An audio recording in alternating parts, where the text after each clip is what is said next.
پاکستان زندگی گزارنے کے لیے دنیا کا سب سے بہترین ملک ہے۔ آپ اندازہ کریں کہ میاں صاحب پاکستان پہنچ چکے ہیں اور یہ میاں صاحب اس وقت جو ہیں اسلام آباد سے مری جا رہی ہیں اور کس طرح کا شاہانہ اسکارڈ ان کے ساتھ ہے۔ آپ دیکھ لیں کہ شاہی سواریاں آگے پیچھے ٹوں ٹوں کرتی لائٹیں آن کر کے ہٹو بچوں کے نعرے مروا کر جو ہیں کیا اس طرح کے پروٹوکول جو ہیں ہمارے اشرافیہ کو کسی دوسرے ملک میں میسر آ سکتے ہیں؟ کیسا بھی ہے؟ چلیں پہلے میاں صاحب کا پورا پروٹوکول تو آپ کو دکھاتے ہیں۔ آئیے شروع کرتے ہیں۔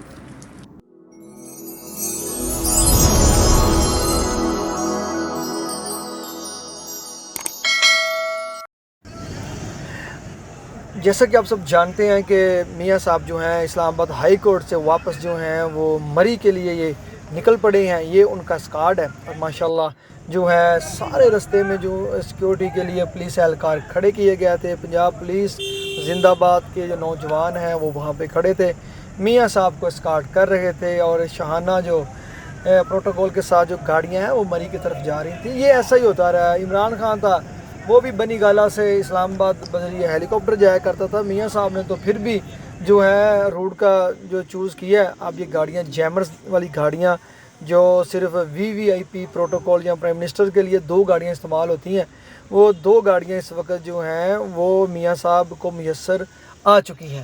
تو اسٹیٹ آف دی آپ کہہ لیں کہ اسٹیٹ آف دی آرٹ جو ہے فرسٹ پروٹوکول جو پرائم منسٹر لیول کا ہوتا ہے وہ آئی تھنک وہی میاں نواز شریف صاحب کو فراہم کر دیا گیا ہے، یا آپ ایسا کہہ لیں کہ ان کو پورا شاہی پروٹوکول جو اس وقت کی حکومت دے سکتی ہے وہ ان کو دے رہی ہے۔ یہ میاں صاحب اس گاڑی میں جو ہے، گاڑی بھی آپ جانتے ہیں کون سا برانڈ ہے، میں جو ہے وہ مری میں اپنا جو ان کا گیسٹ ہاؤس ہے وہاں پر آ چکے ہیں۔ یہ ان کے آنے کے مناظر ہیں۔ سب سے پہلے پنجاب پولیس کا ڈالا، اس کے بعد ایک جیپ پنجاب پولیس کی، پھر ایک وائٹ ڈالے تو پاکستان میں مشہور ہے۔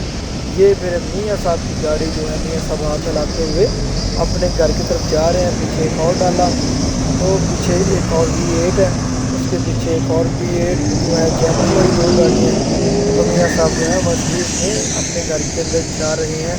یہ گاڑیاں اسکارڈ لی 4 سے پیچھے 2 گاڑیاں پنجاب ماشاء اللہ بھی میرے خیال سے اتنا بڑا نہیں ہے جتنا خان صاحب بھی لیتے رہے ہیں یا بلاول بھٹو صاحب۔ تو یہ پاکستان کے اندر ایک کہہ لیں کہ پاکستانی عوام کے اوپر بوجھ ہے۔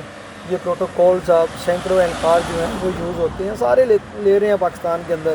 تو میاں محمد نواز شریف صاحب جو ہیں پچھلے دنوں عمران خان صاحب پیشوں کے لیے آیا کرتے تھے، ان کے ساتھ بھی اسکارڈ ہوتا تھا، سیکورٹی تو ان کو بھی فراہم کی جاتی تھی۔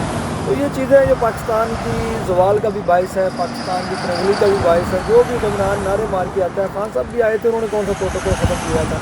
تو اصل میں پاکستان میں جو لیڈرز ہیں وہ ایک سیکورٹی رسک بن جاتے ہیں۔ جب تک وہ گھر میں ہوتے ہیں ان کو کوئی مسئلہ نہیں ہوتا، یا باہر ہوتے ہیں لندن میں یا کسی بھی یورپی کنٹری میں ایک بندہ گھوم پھر سکتا ہے، اسے کوئی ایشو نہیں ہے۔ لیکن جیسے ہی وہ پاکستان میں آتا ہے اصل زندگی اس کی شروع ہوتی ہے، آگے پیچھے ڈالے۔ کیا بات ہے پاکستان کی۔